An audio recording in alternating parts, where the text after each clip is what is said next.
성경 봉독 시작하겠습니다. 또 하루는 하나님의 아들들이 와서 여호와 앞에 서고 사탄도 그들 가운데 와서 여호와 앞에 서니 여호와께서 사탄에게 이르시되 네가 어디서 왔느냐. 사탄이 여호와께 대답하여 이르되 땅을 두루 돌아 여기저기 다녀왔나이다. 여호와께서 사탄에게 이르시되 네가 내 종 욥을 주의하여 보았느냐. 그와 같이 온전하고 정직하여 하나님을 경외하며 악에서 떠난 자가 세상에 없느니라. 네가 나를 충동하여 까닭없이 그를 치게 하였어도 그가 여전히 자기의 온전함을 굳게 지켰느니라. 사탄이 여호와께 대답하여 이르되 가죽으로 가죽을 바꾸오니 사람이 그의 모든 소유물로 자기의 생명을 바꾸올지라. 이제 주의 손을 펴서 그의 뼈와 살을 치소서. 그리하시면 틀림없이 주를 향하여 욕하지 않겠나이까. 여호와께서 사탄에게 이르시되 내가 그를 네 손에 맡기노라. 다만 그의 생명은 해하지 말지니라. 사탄이 이에 여호와 앞에서 물러가서 욥을 쳐서 그의 발바닥에서 정수리까지 종기가 나게 한지라. 욥이 제 가운데 앉아서 질그릇 조각을 가져다가 몸을 긁고 있더니 그의 아내가 그에게 이르되 당신이 그래도 자기의 온전함을 굳게 지키느냐 하나님을 욕하고 죽으라. 그가 이르되 그대의 말이 한 어리석은 여자의 말 같도다.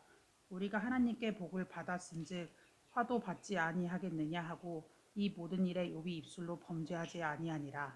네. 늦은 봄비가 내리는 주일입니다.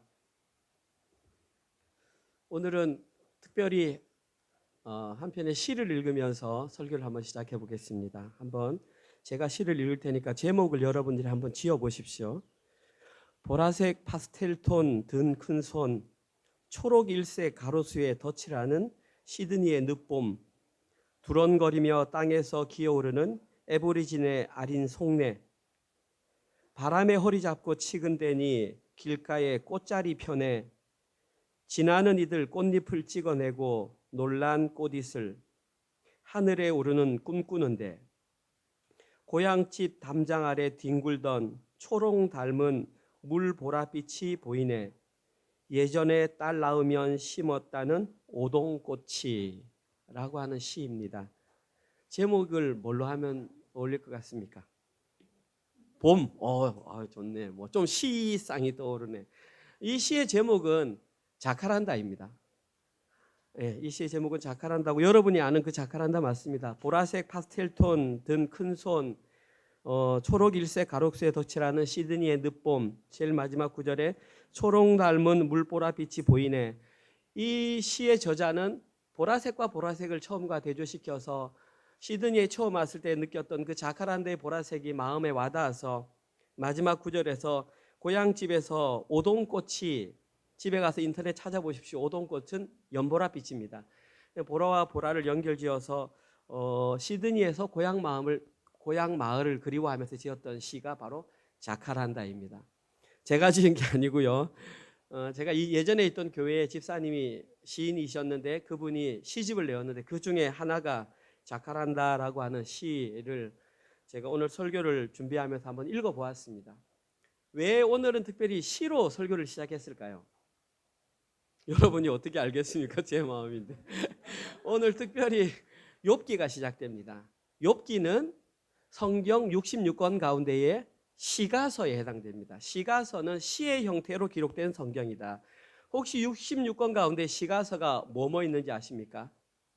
시편이 당연히 그 앞에부터 나와야죠. 욥기, 시편, 잠언, 전도, 아가, 이 5권이 시가서입니다. 이 5권이 거의 우리 시로 기록된 형태를 운문이라 그러고 그냥 글의 형태로 기록된 것을 산문이라고 합니다. 그런데 주로 시가서는 산문으로 기록되어 있습니다. 그래서 여러분 가운데 욥기를 한 번이라도 읽어보신 분들은 깜짝 놀라실 것입니다. 아니, 욥기가 산문이었어?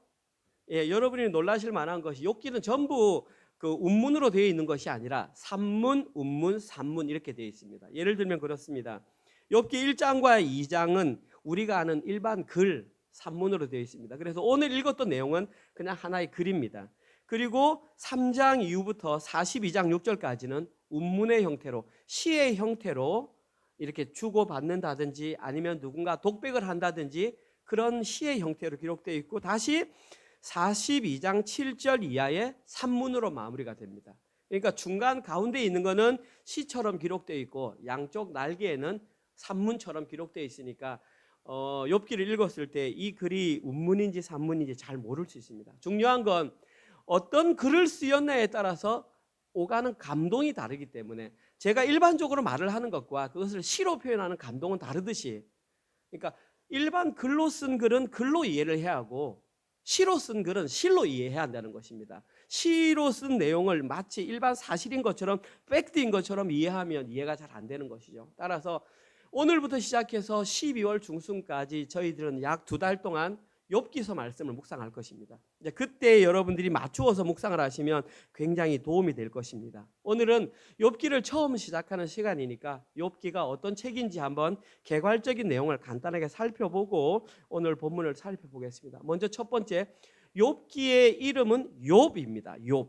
이 욥이라고 하는 이름은 히브리어 아예브에서 왔는데 그 뜻은 미움받는 자라는 뜻입니다. 근데 히브리는 그런 뜻인데 이 비슷한 단어가 아랍어에도 아바라고 하는 단어가 있습니다. 이 아바라고 하는 단어는 회개하는 자 이런 뜻입니다. 그래서 이것이 히브리에서 왔는지 아랍어에서는 정확하게 알 수는 없습니다. 이유는 나중에 설명드리겠습니다. 이것이 히브리어가 보편화되기 전에 아랍어로 쓰이던 영역에서 욥 내용들이 많이 등장하기 때문입니다. 욥기를 통해서 가장 먼저 살펴볼 내용은 저자, 욥기는 누가 기록했는가? 두 번째, 이 저작 연대가 언제인가 한번 살펴봐야 합니다. 욥기는 누가 기록했을까요? 많은 학자들이 찾아보고 욥기를 읽어보고 성경을 읽어보고 그 당시의 학문을 찾아보았지만 욥기의 저자가 누구인지 정확하게 안 나와 있습니다. 그래서 학자들마다 의견이 다릅니다. 어떤 사람은 욥기이기 때문에 욥이 적었다. 어떤 사람은 욥기의 시대적 배경이 오래되었기 때문에 아마 모세가 적었을 것이다. 아니다. 어떤 사람은 그 내용이 그 시편에 나오는 헤만이라고 하는 사람이 기록했을 것이다. 어떤 사람은 예레미야가 적었을지 모른다. 결론적으로는 누가 적었는지 모른다. 우리가 알 수 있는 것은 종교성과 문학성을 가진 지성인이 적었다라는 것밖에 모른다. 두 번째, 그럼 저작 연대는 언제 기록했느냐? 사실 이것 또한 알 수가 없습니다. 자료가 너무 방대하기 때문에 어떤 사람은 아브라함 시대의 사람이 적었다. 그까지 올라갑니다. 그리고 어떤 사람은 포로 후기 BC 400년까지 기록되었다. 그 범위가 너무 광범위하기 때문에 언제 기록되었는지 사실 정확하게 알 수가 없습니다. 저희들이 두 번째 알아야 될 것이 뭐냐 하면 그러면 이 욥기는 어떤 시대적 배경을 가지고 있는가 그걸 살펴봐야 합니다. 어떤 시대적 배경을 가졌느냐 알면 거기에 대한 기초적인 내용을 알 수 있기 때문입니다. 한 가지 다행스러운 것은 욥기에는 그 시대적인 배경을 알 수 있는 단서들이 몇 가지 나와 있습니다. 그 중에 가장 대표적인 단서가 욥기서 42장 16절입니다. 보십시오. 그 후에 42장이니까 이렇게 끝날 때입니다. 욥기가 친구랑 막 대화를 하고 하나님께서 네가 무엇을 아느냐라고 다 끝난 다음에 그 후에 욥이 140년을 살며 아들과 손자 4대를 낳았다. 그러니까 욥이 두 번의 고난을 받은 이후에 140년을 더 살았다. 그럼 우리가 욥이 언제 고난을 받았느냐 그걸 알면 욥이 언제 죽었는지 알 수 있지 않습니까? 근데 성경에는 욥이 언제 고난이 시작되었는지 안 나와 있습니다. 다행스럽게도 70인역에는 나와 있는데 욥이 고난을 받은 나이가 70세라고 나와 있습니다. 자, 그러면은 욥이 만약에 70세에 고난을 받았다면 그 이후로 140년을 더 살았으니까 욥은 몇 세에 죽었다는 얘기입니까? 네? 70세에 고난을 받았고 140년을 더 살았는데 70년 더하기 140 하면 210세 아닙니까? 210세까지 최소한 우리가 생각해 보면 살았다. 그럼 여러분이 그 시대가 언제쯤 대충 가늠이 되십니까? 참고로 말씀드리면 아브라함이 창세기 25장 7절에 가면 175세에 죽었다라는 기록이 나와 있습니다. 그럼 최소한 이 욥은 누구보다 그 이전 사람이라는 얘기입니까? 아브라함보다는 이전 사람이다. 그래서 우리가 알 수 있는 것이 욥기의 시대적인 배경은 아브라함과 같거나 그 이전인 족장 시대의 사람이라는 것을 알 수 있습니다. 최소한 아브라함과 같든지 아니면 아브라함 조상 시대에 살았던, 이런 차원에서 본다면 모세가 기록했던 창세기의 아브라함 이전의 일부 내용을 제외하고는 성경에 기록된 내용 가운데 욥기가 가장 이전 시대를 배경하고 있다라는 사실입니다. 이것이 중요한 이유는 이 시대적인 배경을 알아야 그때 쓰였던 말들이 우리에게 오갈 수 있습니다. 특별히 가장 대표적인 것은 아브라함의 조상 가운데에 밑에 나왔던 사람이 모세입니다. 그리고 모세가 하나님께 시내에서 뭘 받았죠?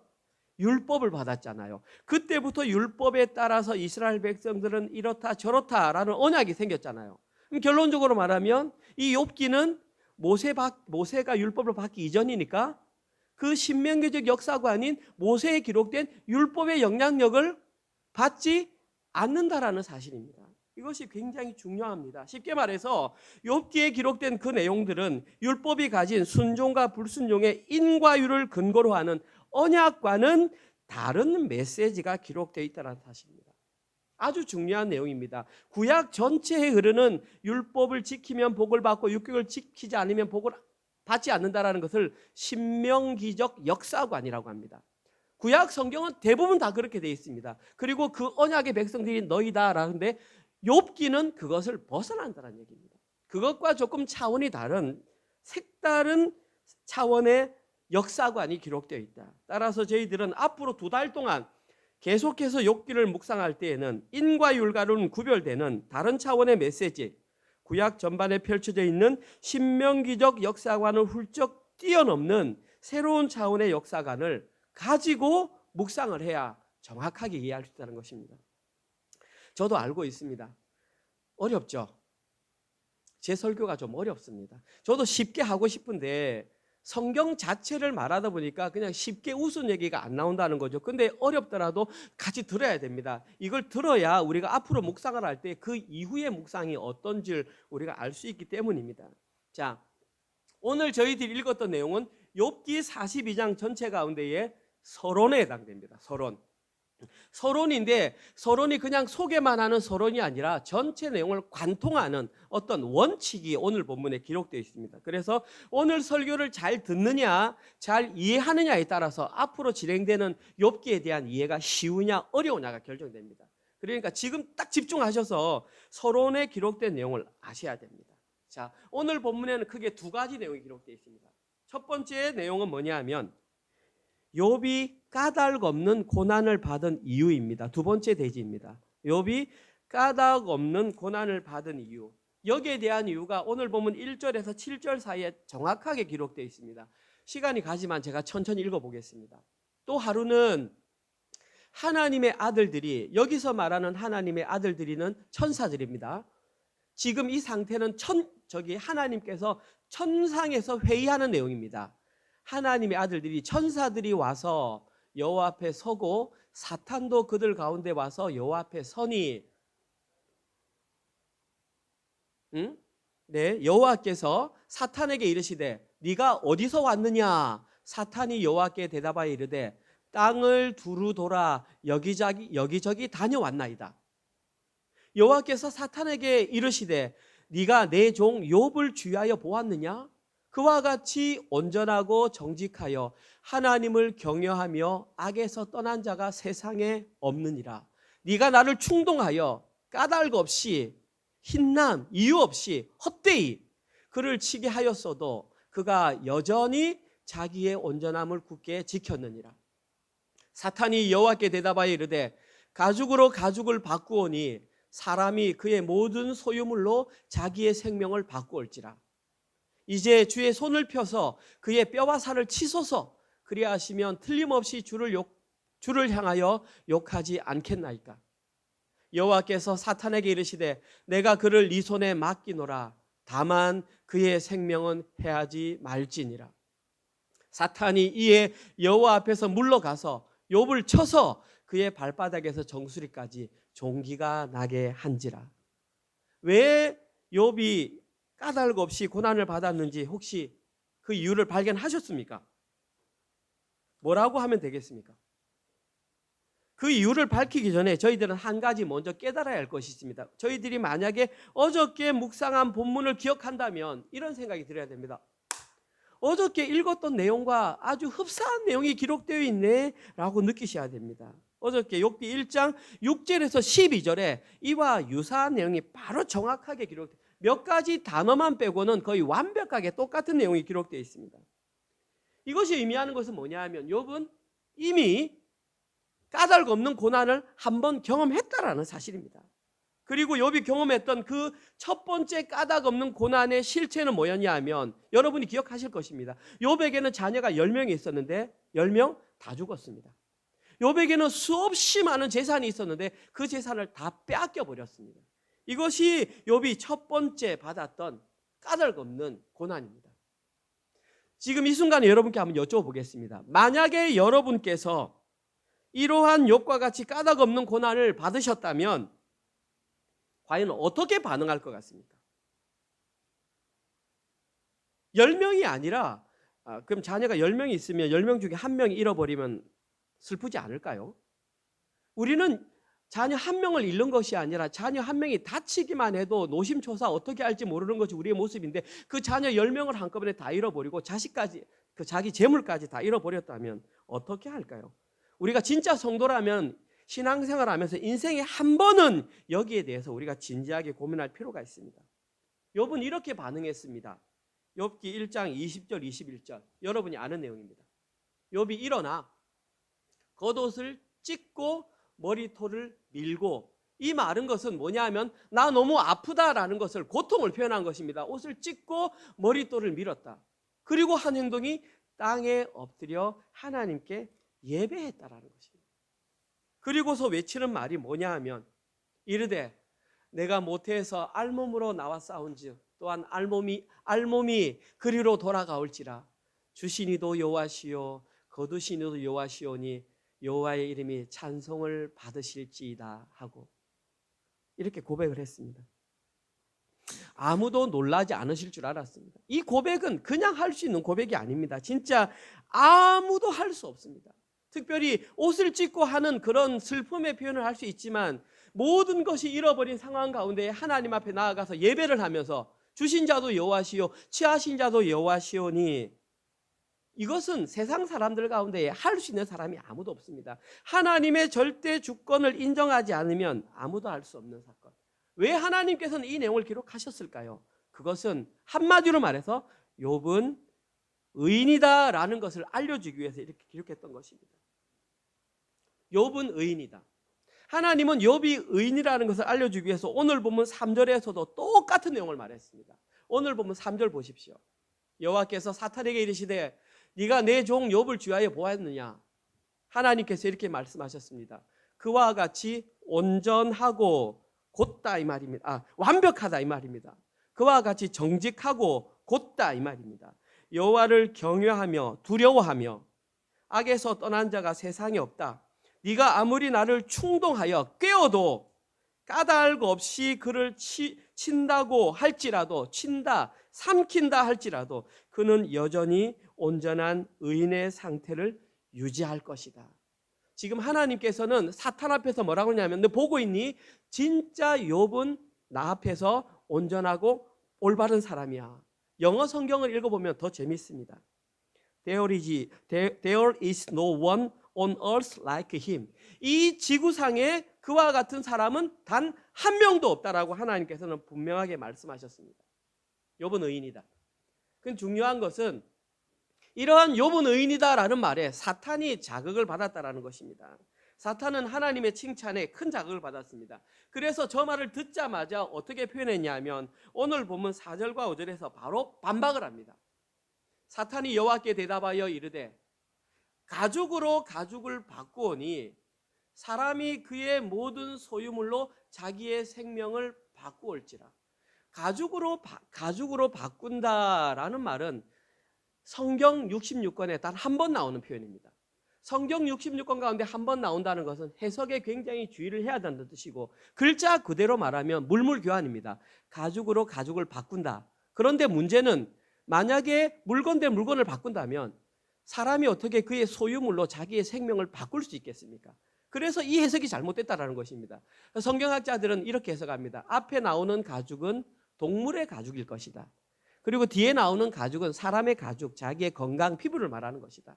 그러니까 동물의 가죽을 팔아서 자기의 건강을 챙긴다. 뭐 이런 뜻으로 해석을 합니다. 이게 중요한 건 그게 중요한 게 아니라 지금 사탄이 참소하는 내용은 뭐냐면 여전히 욥에게 소유물이 남아 있기 때문에 자기의 몸을 치면 그도 하나님을 욕할 것입니다. 5절에 나와 있는 대로. 이제 주의 손을 펴서 그의 뼈와 살을 치소서. 만약에 그렇게 하신다면 틀림없이 주를 향하여 욕하지 않겠습니까? 틀림없이 욕하게 될 것이라는 것입니다.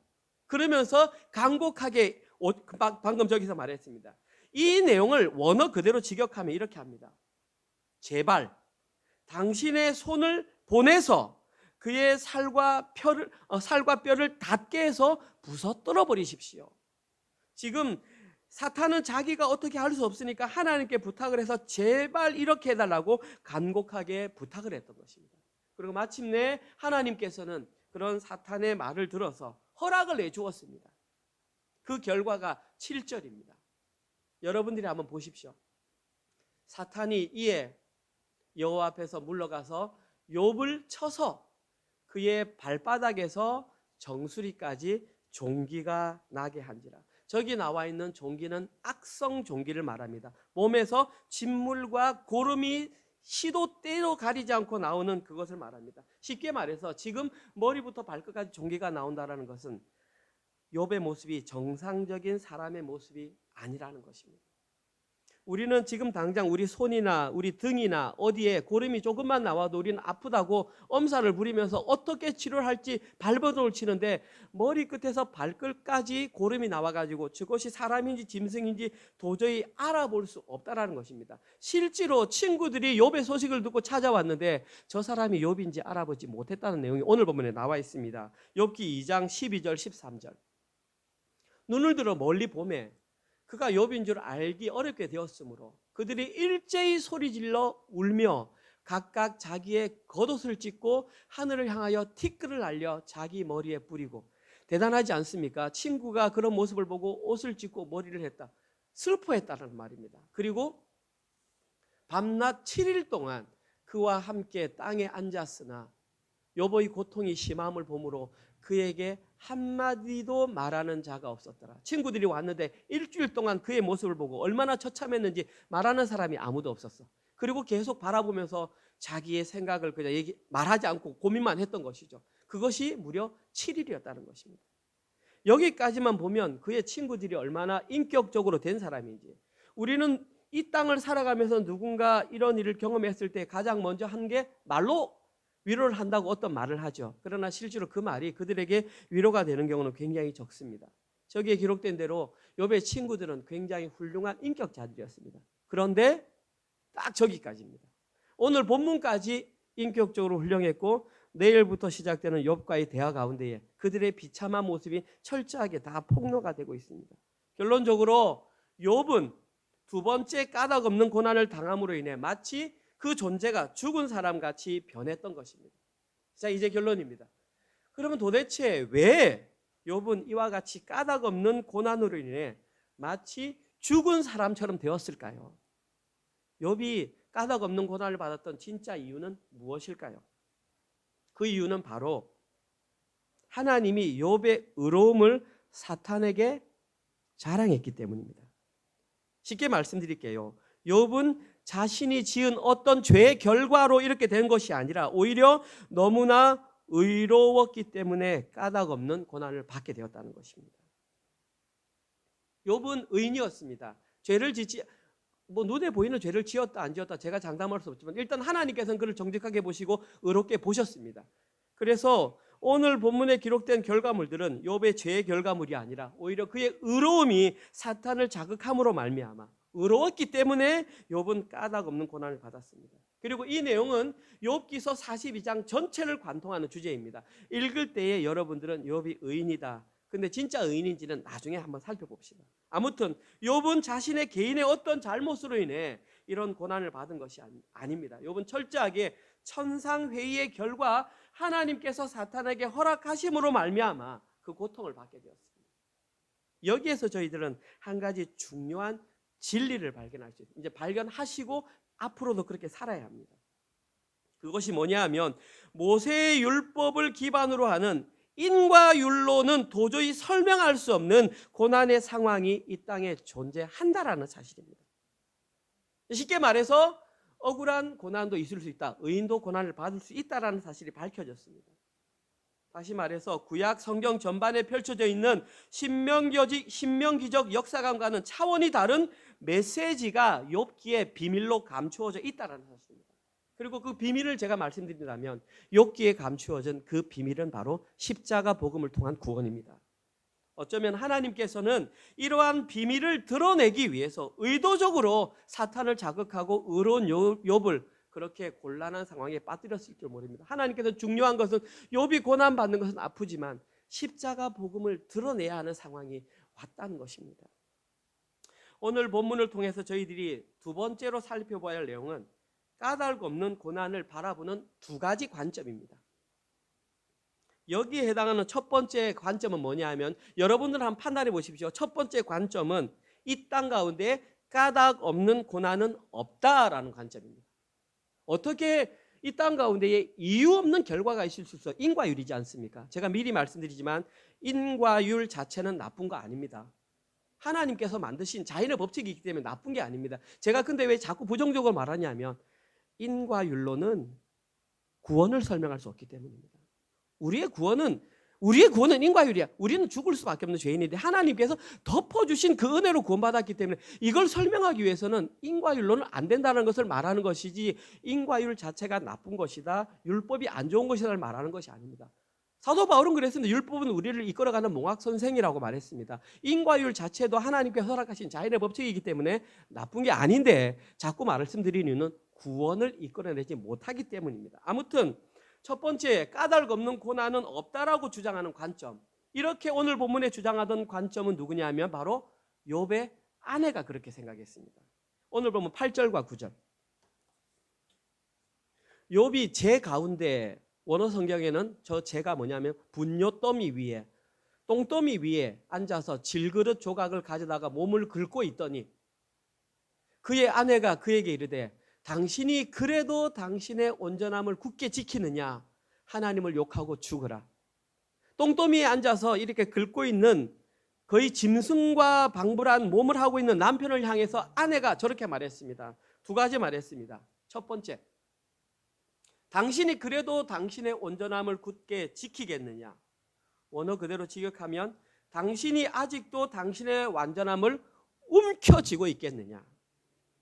쉽게 말해서 지금 이 상황에서 신앙을 지키는 것은 쓸데없는 고집을 부르는 것이라고 아내가 남편에게 지금 말하고 있는 것입니다. 이제 그만 고집 피우고 당신이 잘못한 죄를 고백하라는 것입니다. 두 번째 욥의 아내가 외쳤던 것은 이제 하나님을 욕하고 죽으라. 차라리 그 모습으로 살아있는 것보다 나가 되져라. 지금 그렇게 말하는 것입니다. 아내가 남편에게. 말 그대로 지금 욥의 아내는 자기 남편 욥이 그 모습으로 살아가는 것보다 차라리 죽는 것이 낫다라고 말했습니다. 그리고 지금 방금 말했던 이 두 가지 내용을 종합하면 이제는 더 이상 의인인 척 연기하지 말고 나 죄가 있다는 것을 솔직히 인정하라. 요약하면 까닭 없는 고난은 없다. 네가 모르는 어떤 죄가 있었기 때문에 지금 이런 고난이 왔다라고 주장하는 것입니다. 이것이 욥의 아내의 주장입니다. 그런데 이 주장을 들으면서 한 가지 느껴지는 게 없습니까? 이거 내가 한번 들어본 적이 있는데 누가 이 주장했는데 오늘 보면 3절에서 사탄이 이 주장을 했습니다. 3절 한번 보십시오. 여호와께서 사탄에게 이르시되 네가 내 종 욥을 주의하여 보았느냐? 그와 같이 온전하고 정직하며 하나님을 경외하며 악에서 떠난 자가 세상에 없느니라. 네가 나를 충동하여 까닭 없이 그를 치게 하였어도 그가 여전히 자기를 온전히 구원하였느니라. 뒤에 계속 나오는 내용을 보면 지금 욥의 아내가 하는 내용은 사탄이 했던 내용을 그대로 카피해서 얘기한다는 것을 금방 알 수 있습니다. 뿐만 아니라 오늘 본문 이후로 욥기를 묵상할 때에 욥의 세 친구가 바로 저 인과율의 지배를 받아서 욥과 대적하는 내용을 알 수 있습니다. 다시 말해서 오늘 본문에는 욥의 아내가 그렇게 말했지만 확장해서 말한다면 욥의 새 친구들도 까닭 없는 고난은 없다라는 사고를 가지고 욥과 대화를 한다는 사실입니다. 길고 지루한 대화가 무려 40장에 걸쳐서 진행됩니다. 이들의 주장을 단 한마디로 요약하면 세상은 인과 율의 원리로 돌아가는 것이 맞다. 그러면 사탄은 왜 욥의 아내와 새 친구들을 통해서 이 세상은 인과 율로 돌아가는 것이 맞다라고 세뇌를 시키며 충동을 시켰던 것일까요? 뭔가 이유가 있지 않을까요? 그 이유는 바로 이것입니다. 보십시오. 이 세상을 인과 율로 살아갈 때에만 하나님께서 비밀로 감추어 두신 하나님 나라의 원리를 못 보기 때문입니다. 이 세상을 막 인과 율로 강조해야만 하나님께서 어디에 비밀로 숨겨두셨던 그것을 발견하지 못하기 때문에 자꾸 거기에 대해서 강조하는 것입니다. 하나님께서 감추어 주신 그 원리가 뭐냐 하면 바로 은혜의 원리입니다. 사탄이 이 세상에서 하는 역할은 단 하나밖에 없습니다. 똑같습니다. 은혜의 원리를 보지 못하도록 하는 것이 바로 사탄의 원리입니다. 사탄은 수단과 방법을 가리지 않고 시기와 역사를 가리지 않고 오직 은혜의 원리가 선포되는 것을 막습니다. 만약에 우리 교회에서도 앞으로 계속 은혜의 원리가 선포된다면 사탄은 장난칠 것입니다. 아마 그 선포되지 못하도록 막을 것입니다. 제가 얘기하는 것이 아니라 모세가 율법을 가르치던 율법이 선포되는 시대에, 광야 시대에는 백성들의 마음에 불평하는 마음을 심어주면서 못 보게 했습니다. 사사들이 재판하던 사사들이 다스리던 사사 시대에는 적에 대한 두려움을 두어서 은혜의 원리를 깨닫지 못하게 했습니다. 왕들이 다스리던 왕정 시대에는 우상을 뒤밀어 가지고 은혜의 원리를 못 보도록 했습니다. 바벨론 포로 이후에 제2성전의 시대에는 정치적인 제도를 통해서 은혜의 원리를 못 보도록 막았습니다. 심지어 예수님께서 이 땅에 오셨던, 이 땅에 인간의 몸을 입고 성육신하신 예수님이 오신 그 시대에도 사탄은 죽음이라는 도구를 통해서 은혜의 원리를 못 보도록 막았던 것입니다. 사탄은 틈만 나면 은혜의 원리가 선포되는 것을 막을 것입니다. 그리고 막고 있습니다. 그렇다면 지금 이 시대에도 이 원리는 동일하게 적용되고 있습니다. 이걸 근데 반대로 한번 생각해 봅시다. 그럼 우리가 사탄을 대적하는 방법은 의외로 간단합니다. 어떻게 살면 되죠?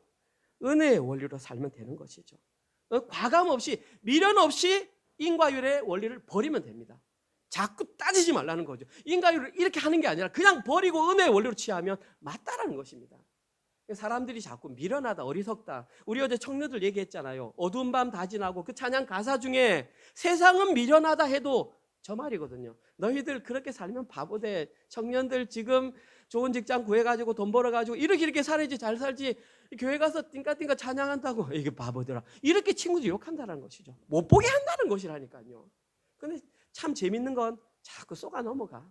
약하니까 옆에서 살살 긁으면 친구들이 그러던데요. 그래서 친구들이 그러면 그냥 그쪽으로 가게 되는 거죠. 특별히 우리 청년들을 가장 많이 괴롭히는 인과율의 원리가 뭐냐 하면 경제성의 원리와 효율성의 원리입니다.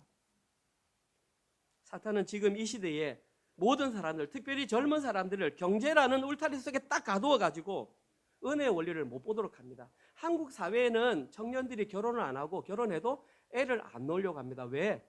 돈이 없으니까. 다 잡힌 거야, 다. 성도 여러분, 특별히 청년 여러분, 속지 마십시오. 하나님이 여러분을 먹이십니다.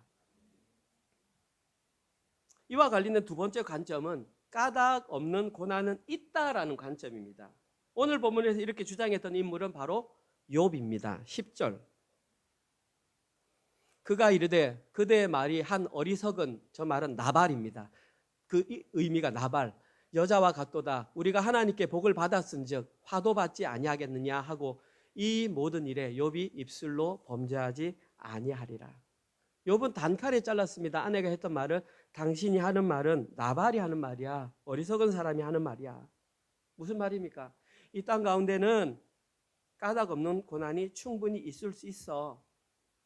욥은 이런 생각을 가지고 있었기 때문에 저렇게 말했습니다. 하나님께서 복도 주셨으니 화도 주실 거야. 주신 자도 여호와시요 취하실 자도 하나님이시라고 그렇게 말했던 것입니다. 여기에서 다시 한 번 더 저희들 생각해 봐야 합니다. 욥은 그런 믿음을 가졌어? 아니라 욥의 현실적인 상황이 어떤지를 봐야 합니다. 욥은 현재 가진 모든 재산 다 잃었고요. 자녀 10명이 다 죽었고요. 자기 몸은 짐승을 방불하는 썩어 문드러지는 문둥이보다 못한 형태에 있었습니다. 그런데 어떻게 이렇게 태연하게 하나님께 복을 받았으니 하나님께서 가져갈 거야 라고 말할 수 있었을까요? 그 근거는 지금 여기에서 말하는 욥이 하나님의 모습을 대변하는 것을 드러내기 때문입니다. 욥 자체가 의롭기도 했지만 지금 아까 욥의 아내가 사탄의 모습을 대변했다면 욥은 지금 하나님의 모습을 대변하고 있다는 것입니다. 하나님께서는 각 시대별로 인과 율의 원리가 아닌 하나님의 원리, 은혜의 원리로 살아가는 하나님의 입장을 대변하는 사람들을 곳곳에 심어두셨습니다. 이 시대에는 저는 저희 은혜로 교회라고 감히 생각합니다. 크게 나와야 됩니다. 진짜 이 영적인 전쟁은 죽고 사느냐의 문제입니다. 나 은혜로 교회 다녀가 아니라 이 원리를 알면 사는 거고 모르면 죽는 생명이 왔다 갔다 하는 거예요. 에스겔서 14장 12절에서 14절입니다. 여호와의 말씀이 또 내게 임하여 이르시되 인자야 가령 어떤 나라가 불법을 행하여 내게 범죄함으로 내가 손을 그 위에 펴서 그 의지하는 양식을 끊어 기근을 내려 사람과 짐승을 그 나라에서 끊는다고 하자. 비록 노아, 의인이라고 지난 찬양 예배 시간 때 얘기했죠. 다니엘, 욥 이 세 사람이 거기에 있을지라도 그들은 자기의 공의로 자기 생명만 건지리라. 나 주 여호와의 말씀이니라. 혹시 오해하지 마십시오. 저기에 자기의 공의로 자기를 생명만 건진다고 공로구원을 말하는 것은 아닙니다. 여기서 하나님께서 저희를 드신 것은 시대를 막론하고 하나님께서는 이런 사람들을 감추어 두셨다라는 것을 우리에게 말씀하시는 것입니다. 에스겔서 본문에는 하나님을 대변하는 인물로 노아와 다니엘과 욥을 등장시켰습니다. 하나님께서는 이 세 사람이 그 나라를 향해서 하나님 구해주세요 기도한다 할지라도 그 징벌을 멈추지 않겠다. 이것이 의미하는 것은 오직 이 세 사람만 그 험한 시대에 인과율이 아니라 은혜의 원리로 살아내었다. 이름이 기록되었습니다. 이것이 하나님께서 욥기에 감추어 두신 비밀입니다. 근데 진짜 왜 우리가 은혜의 원리를 알아야 하냐면 중요한 이유는 따로 있습니다. 제가 서두에서 말씀드린 것처럼 은혜의 원리가 진짜 중요한 이유는 이 은혜의 원리 속에 십자가 복음이라는 구원의 메시지가 숨겨져 있기 때문입니다. 이것을 알아야만 신명기적 사고관을 벗어난 성경에서 말하는 해방과 자유와 구원과 영생을 누릴 수 있기 때문입니다. 제 생각에는 개인적으로 아마 욥은 은혜의 원리로 살긴 했지만 예수님이 어떤 분이었는지 정확하게 십자가 복음은 아마 몰랐던 것 같습니다. 왜냐하면 그 이후에 펼쳐지는 친구들과의 대화를 보면 자기의 의를 주장했지만 그 복음에 대한 내용은 사실은 선포하지 못하고 있거든요. 만약에 욥이 은혜의 원리 속에 감추어진 십자가 복음에 관한 내용을 알았다면 그 친구들과의 대화 속에 전도를 했을 것입니다. 근데 그러한 내용이 기록되지 않는 것으로 보아 은혜의 원리로 살긴 했지만 흐릿하게 그림자로만 알고 있었습니다. 근데 중요한 건 누구는 알고 있다? 모르시는구나. 저는 알고 있습니다. 저는 이 성경을 통해서 확실하게 알고 있습니다. 은혜의 원리가 십자가 복음이라는 것을. 여러분은 모르십니까 이거? 욥이 보지 못했던 것을 지금 여러분은 보고 계시다는 것입니다. 흔들릴 게 뭐가 있냐고요. 아무튼 앞으로 묵상하게 될 욥기 내용을 통해서 욥기에 감추어진 그 은혜의 원리를 발견하셔서 정말 하나님께서 원하시는 그 삶을 살아야 합니다. 오늘 설교를 마무리하겠습니다. 오늘 본문에서 욥은 의롭다는 평가를 받았음에도 불구하고 원인을 알 수 없는 까닭 없는 고난을 2번이나 경험했습니다. 그러나 욥은 그 까닭 없는 고난, 죽음과 같은 상황 속에서도 하나님을 욕하지 않았습니다. 욥이 하나님을 욕하지 않을 수 있는 이유는 욥은 이 세상 사람들이 따르는 인과율의 원리가 아니라 은혜의 원리를 따라 이 땅을 살았기 때문입니다. 그러면 이제 이 땅 가운데 저희들이 그 원리로 살아낼 차례입니다. 제가 늘 강조하듯이 은혜의 원리로 살아가는 그 사람이 하나님 절대 의존적 존재, 자신이 피조물임을 잊지 않고 하나님을 예배하는 존재입니다. 이런 자들에게서는 반드시 현실의 삶을 통해서 이런 고백이 나오게 되어 있습니다. 오늘은 성경 말씀 한 구절 읽고 설교를 마치겠습니다. 함께 읽겠습니다. 하박국서 3장 16절 17절 18절입니다. 시작. 비록 무화과 나무가 무성하지 못하며 포도나무에 열매가 없으며 감람나무에 소출이 없으며 밭에 먹을 것이 없으며 우리의 양이 없으며 외양간에 소가 없을지라도 나는 여호와로 말미암아 즐거워하며 나의 구원의 하나님으로 말미암아 기뻐하리로다. 아멘. 하나님 감사합니다. 사람들은 욥기서 말씀이 어렵다는 이유로 읽기를 거부하며 그냥 넘어가는 경우가 참 많이 있습니다. 그런데 하나님의 은혜로 저희 은혜로 교회에서 이번에 욥기서를 함께 묵상할 수 있도록 기회를 주시니 참으로 감사합니다. 욥기서 말씀을 통해서 그 말씀에 비밀로 숨겨진 은혜의 원리를 발견하는 저희 교회 되게 하여 주시옵소서. 그리하여 세상 사람들이 걸어가는 그런 인과 율의 원리로 따르는 삶이 아니라 은혜의 원리로 우리의 현실적인 삶을 살아내는 저희들 되게 하여 주시옵소서. 아마 생각보다 많이 힘들고 많이 어려울 것입니다. 하나님 중도에 포기하지 말게 하시고 하나님께서 왜 우리에게 이 말씀을 주셨는지 다시 한번 기억하며 중도에 포기하지 않고 완주하는 저희들 되게 하여 주시옵소서. 지난 한 주간 동안 하나님께서 저희들에게 허락하셨던 직장과 사업체를 통하여 벌어들일 물질을 하나님께 11조와 주정헌금과 감사헌금과 셀헌금으로 올려드렸습니다. 하나님께서 주신 이 물질을 저희들이 우리 임의대로 사용하지 말게 하시고 오직 하나님 나라의 확장과 정말 이 물질이 꼭 필요한 자들을 위해 정말 사용될 수 있는 지혜를 허락하여 주시옵소서. 이제는 우리 주 예수 그리스도의 은혜와 하나님의 사랑하심과 성령님의 위로 교통 감화 깨닫게 하심이 많은 사람들이 따르는 인과율의 원리가 아니라 은혜의 원리를 따라 이 세상을 살아가기로 결단하는 사랑하는 은혜로 교회 성도들 머리 위에와 지금도 세계 곳곳에 흩어져서 주의 복음을 증거하시는 사랑하는 선교사님들과 그들의 사역과 그들의 가정과 자녀들 머리 위에 지금부터 영원토록 함께 있을지어다. 아멘.